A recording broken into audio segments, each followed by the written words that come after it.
Para empezar el viernes, la Fiscalía General mete en un lío al Gobierno al desvelar el fallo de las pulseras antimaltrato. Se ha visto obligada la Fiscalía a aclarar que los dispositivos siempre funcionaron, que no hubo desprotección de las mujeres, aunque sí ha habido incapacidad para demostrar en algunos juicios que agresores habían vulnerado las órdenes de alejamiento porque no hay registro de los datos durante algunos meses. La oposición mezcla churras con merinas y evoca la ley del solo sí es sí para acusar al Gobierno de abandonar a las mujeres amenazadas. La Guardia Civil desmonta el cuentito de Santos Cerdán sobre las grabaciones que le hizo Koldo, aunque Cerdán tiene dicho que no se reconocen los audios y aunque haya sugerido que han sido fabricados o alterados, que si la inteligencia artificial, los investigadores de la Guardia Civil le han hecho saber al juez que no hay indicio alguno de que esos audios hayan sido manipulados. Por cierto, el suplente de Cerdán para Suiza, o sea, Zapatero, pinchó en hueso en su misión de reclutar a Puigdemont para que le apoye a Sánchez los nuevos presupuestos. Y el Reino Unido se suma hoy a los países que reconocen el Estado palestino. El primer ministro Starmer recibió ayer a Donald Trump y ambos dijeron trabajar para detener la crisis humanitaria en Gaza, aunque Trump puso el acento en Hamas y aunque Trump acusó a la ONU de estar haciéndole el juego a la organización terrorista. De Putin dice el señor Trump que le ha defraudado y que está perdiendo más soldados en la guerra que ucranianos mata y que eso igual podría hacerle cambiar. Lo primero esta mañana es lo que todavía se sigue conociendo del asunto este de las pulseras antimaltrato que les empezamos a contar en la jornada de ayer. Esa parte de la memoria anual de la Fiscalía, que fíjate se presentó hace 15 días, pero bueno, que es ahora cuando ha trascendido lo que dicen 2 páginas de esa memoria anual respecto de este fallo que se produjo cuando se cambia cuando Irene Montero todavía era ministra de Igualdad, estaba aún en funciones, desde la Delegación de Gobierno para la Violencia de Género se contrata, se adjudica a una operadora distinta operadora telefónica distinta de la que había hasta ese momento, lo que se llama el sistema de Cometa, que es el de las pulseras, y las pulseras que llevan los maltratadores o supuestos maltratadores o individuos amenazantes, y el dispositivo que es como un teléfono móvil, digamos, que lleva a la mujer amenazada. Entonces, la gestión de ese servicio cambia de operadora.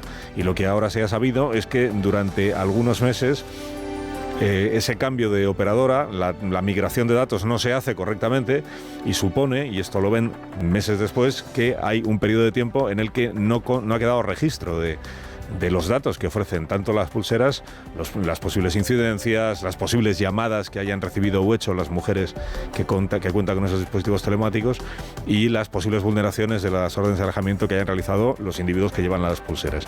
Esos datos de varios meses son los que no constan, no se guarda registro de ellos o se han perdido en la migración.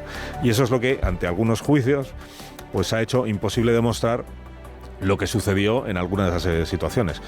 Imposible demostrar o que el individuo se quitó la pulsera o que el individuo violó la orden de alejamiento o que la mujer, al saltar la alerta correspondiente en su teléfono o dispositivo electrónico telemático, pues se puso en contacto con el centro de control correspondiente. Bueno, después de que ayer trascendiera este asunto, es curioso porque es la propia Fiscalía General del Estado la que emite un comunicado diciendo, bueno, pero vamos a matizarnos a nosotros mismos, y esto que consta ahí en la memoria anual, a ver, vamos a poner algunas correcciones o objeciones. Por ejemplo, frente a lo que dice la memoria anual, el informe de que fue una cantidad bastante notable de casos en los que esto se produjo, dice ahora, no, fue solo un número de casos mínimo, pero ¿cuántos? No se sabe todavía. Y dice la Fiscalía, y sobre todo lo que tiene que quedar claro es que en ningún momento ha habido desprotección de las mujeres, afortunadamente. El Ministerio de Igualdad en la misma línea, diciendo, nosotros hemos preguntado a la Fiscalía y lo que nos han contado es que fue un mínimo número de casos. ¿Por qué? Pues porque aunque no había elemento probatorio en algunos juicios o en algunas instrucciones judiciales, luego se ha podido recuperar, según el Ministerio y la Fiscalía, esa información, y entonces ya se han restablecido las investigaciones.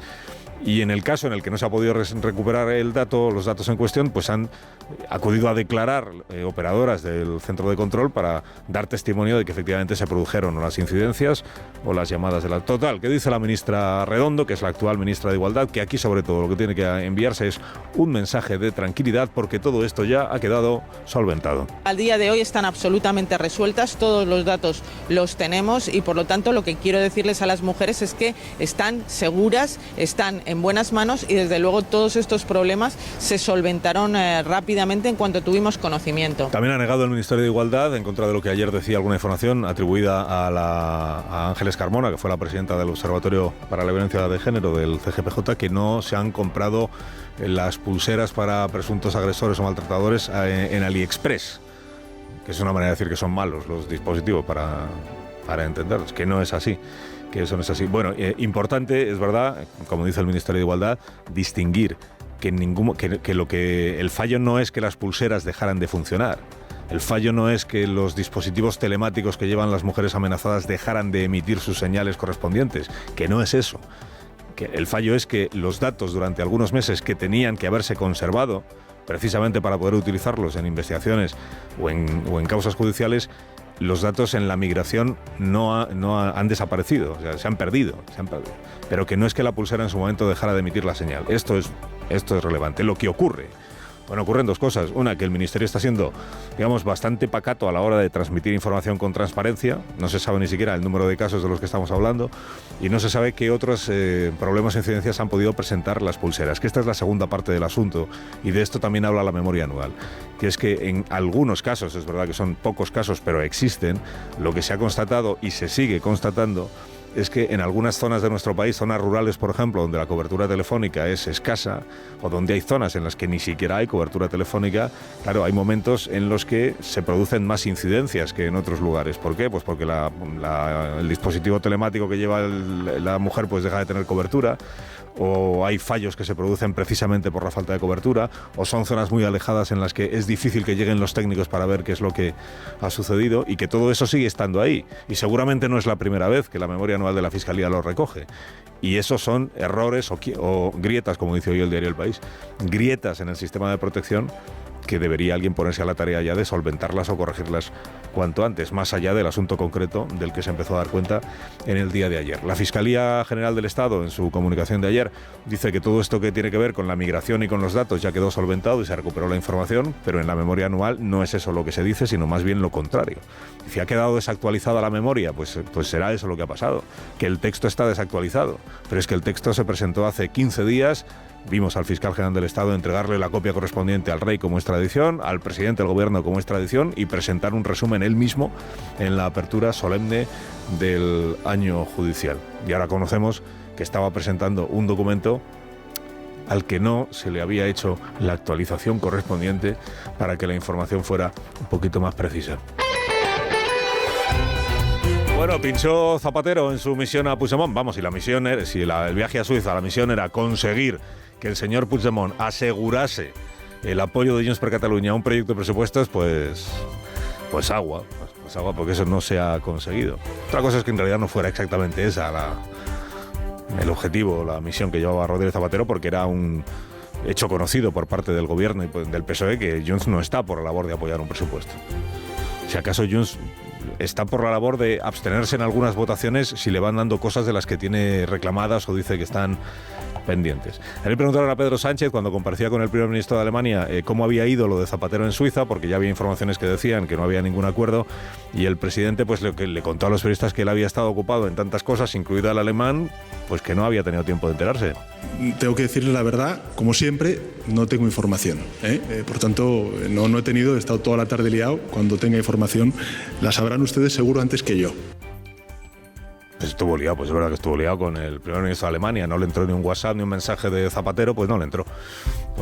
Quien sí le entró es Zapatero a Puigdemont, pero parece que sin mucho éxito, como se ha conocido. Bueno, hay varias crónicas en realidad en lo que están o lo que dicen es que Junts también le ha transmitido garantías al señor Rodríguez Zapatero, al expresidente del gobierno, suplente de Santos Sardán, para estas cuestiones, que sí le ha transmitido garantías de que no va a apoyar una moción de censura, que es la única manera que tiene la oposición o los socios en nuestro país de tumbar un gobierno, en realidad.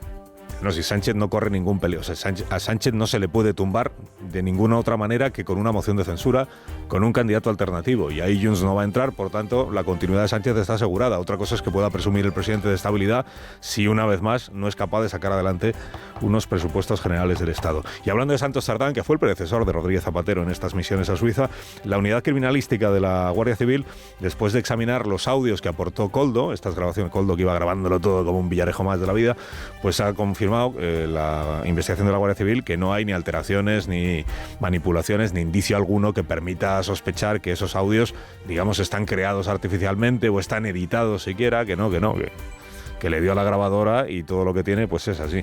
Por mucho que Santos Cerdán insista en que no se reconoce él en esas grabaciones. Y de la crónica internacional de este día, pues seguimos con las dos cuestiones más graves que se siguen produciendo, que son la invasión rusa en Ucrania y la ofensiva militar israelí, o la opresión o la exclusión o expulsión forzosa de los palestinos en la ciudad de Gaza. Novedad para este día que tenemos por delante, que el Reino Unido hoy va a proceder al reconocimiento ya oficial del Estado palestino. Ayer estuvo el primer ministro Starmer, recibió a Donald Trump. En este asunto del reconocimiento del Estado palestino discrepan. Como discrepan y discreparon ayer en Madrid el presidente Sánchez y el primer ministro de Alemania. No significa que discrepen en todo lo demás. Ayer sí fue bastante notable que en el discurso, en la comparecencia que hicieron juntos el británico y el estadounidense, Donald Trump sobre todo lo que quería hablar era de Hamás, más que de Netanyahu, y poner el foco en Hamás y los rehenes como responsable de que al final Netanyahu pues no pueda parar lo que está haciendo en Gaza, a diferencia de Starmer, que es, y volvió a ser ayer, muy crítico con la actuación del primer ministro de Israel. Y en España, en lo que se refiere a Sánchez con el primer ministro de Alemania, bueno, pues coincidencias y discrepancias. Coincidencias, hay más coincidencia que discrepancia. ¿En qué? En condenar lo que está haciendo Netanyahu. ¿Discrepancia en qué? Pues en llamarle genocidio. Y en el reconocimiento del Estado palestino, que entiende el primer ministro de Alemania que tiene que ser al final de un proceso y no al comienzo de ese proceso. Pero fíjate, discrepando y todo, fueron capaces de hacer una comparecencia conjunta, con enorme sintonía y sin acusarse el uno al otro de ser insensibles al sufrimiento de la población palestina.